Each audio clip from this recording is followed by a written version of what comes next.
Hello guys and gals, this is Kate Extreme Vlogging at for today, meron pong regalo ang ating mahal na mayor na si Art Francis Mercado at ito po ay para po sa pamaskong handog dito po sa unang bayan ng Laguna.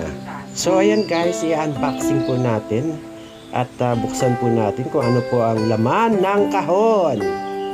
Ayan, 2 kilong bigas, keso, isang spaghetti with tomato sauce, Del Monte. Ayan po sa lahat po ng mga taga San Pedro, lahat po ng villages, lahat po ng barangay, meron pong pamaskong handog ang aming mahal na mayor, Art Francis Mercado. Ayan, may spam, may cream, may pambuko salad, may condense, may kape, may bigas. Ayan po ang laman ng kahon. So ayan po ay kinuha ko po dun sa St. Joseph Village 10 Phase 1. Ayan po. Mula po yan dun sa aking bahay sa St. Joseph 10. Ayan po. May nata de coco pa para po sa ating buko salad.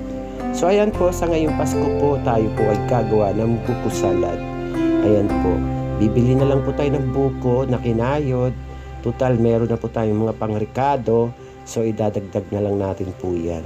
So ang ating buko salad po ay hindi masyadong matamis. Okay, para po hindi bawal sa may mga diabetes. Ayan, so magluluto rin po tayo ng spaghetti. So all we have to do is buy minced pork or minced beef para po sa ating pagluluto ng ating spaghetti, para po sa ating Noche Buena. Ayan, ang kaugaliang Pilipino. Ayan po.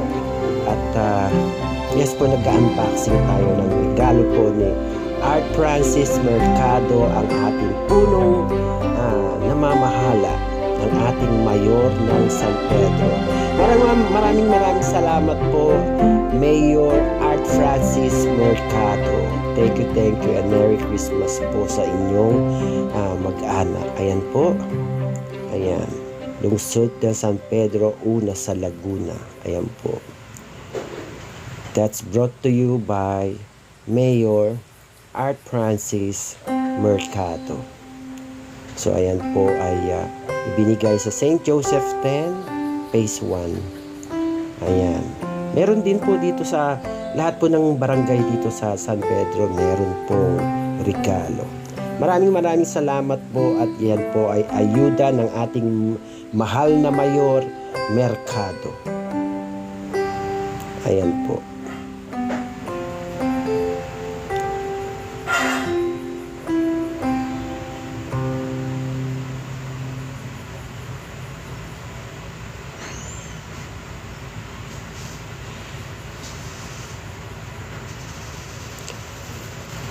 Para po sa mga kinaukulan, kung hindi pa po kayo nakasubscribe, please subscribe to my channel.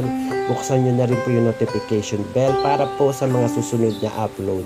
Maraming salamat po at God bless sa lahat.